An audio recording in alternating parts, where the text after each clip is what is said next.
Ever asked a question in class and felt the temperature in the room drop?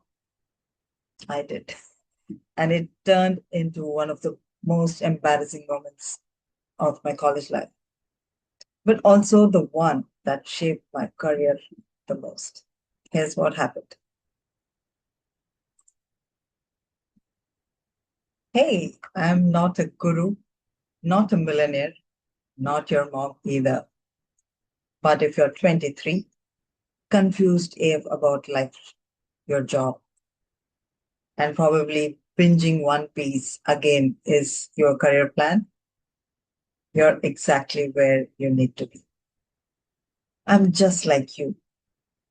Binge watched Friends, Suits, How I Met Your Mother, like they were spiritual texts. I realized that growing up, no one really tells us how to match our personality to a career. We just guess, follow the crowd, or worse, ignore our gut. That's where this channel comes in. I'll help you figure out who you really are, what you're meant to do, and how to stop being a pushover while still being a kind human. If you're in your early 20s, in your first job, or still figuring life out, hit that subscribe button. We are going to learn, laugh, maybe cry a little bit, and most importantly, blossom. Let's go. Most embarrassing moment in my college, taught me two great lessons. It was a typical morning, and our business strategy and correspondence professor was taking our class. It was second period, and I really respect him a lot. He's a very experienced professor, and he knows what he's talking about. That day, he was teaching us a concept that didn't quite sit right with me. So I raised my hand and genuinely asked my doubt to clarify that my question to him. And he immediately brushed it off and started teaching, continued teaching. So for me, I'm a person, if something is sticking out, like if something is, some doubt crops up, or something is getting into my mind, it start, it doesn't allow me to rest until I get the answer. So I have to sort it out. So as he was going on teaching the concept, that doubt became bigger and bigger in my mind.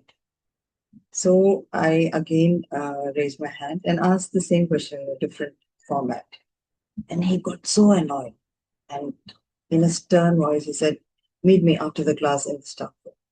The way he said it, I understood that he doesn't know the answer. At that moment only, I realized that he doesn't know the answer, and that's why he brushed it off in the first time. So I was like, okay, that was not my intention. My intention was not to embarrass him in front of the class. My intention was to genuinely understand and get the answer. So after the class, I went and met him and I apologized, not for asking the question, but not understanding that he brushed it off because probably he might not have answer to it. See, when we are younger, we think everybody, professors know everything, parents know everything. So in that context, probably I didn't realize at the first time that he doesn't know the answer. So I apologized for that, and I told him that next time if I have any doubts, I would come and ask him personally.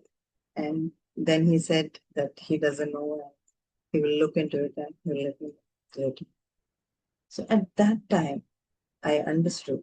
The first lesson I learned was never ask a question. If you have any question, genuine question, never ask it in the class.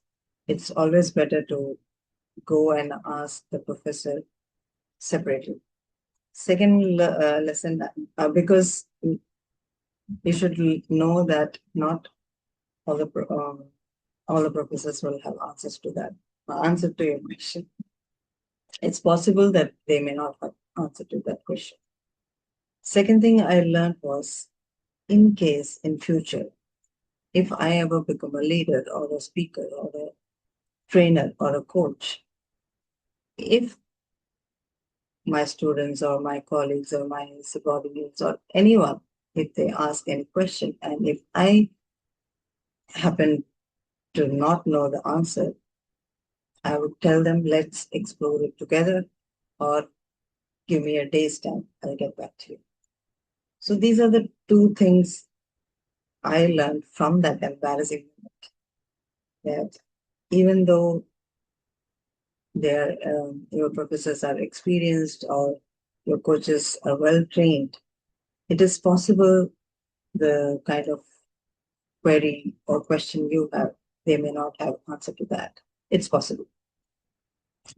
Another thing is, if you are in that position, don't feel, uh, don't take it personally, and you can always come up upfront that you don't know the answer, and we'll get back to that after finding it out. Being vulnerable and honest doesn't diminish your credibility, it strengthens it. And that awkward classroom moment, one that initially left me flustered and embarrassed, ended up becoming one of the most powerful lessons in humility, empathy, and leadership. So, comment uh, one of your embarrassing moments that taught you lessons, great lessons to you, which helped you later in the career. All right, that's it for today. If any of that hit you right in the feels or made you think about life a little bit differently, then hey, we are on the same side. Now go hydrate, stretch your back, and maybe stop binge watching One Piece for the fifth time, or not. Don't. I won't judge. Well, if you're between 21 to 25 and trying to figure out what you're actually meant to do and not just what your degree says, check out the free guide in the description. It's part of my Blossom program. No fluff, just real stuff that helped me and a bunch of others like you. Subscribe if you haven't already. Hit the bell icon if you're into that. And I'll see you in the next one. Same vibes, same chaos, more clarity. Until then, stay kind, stay curious, and keep blossoming.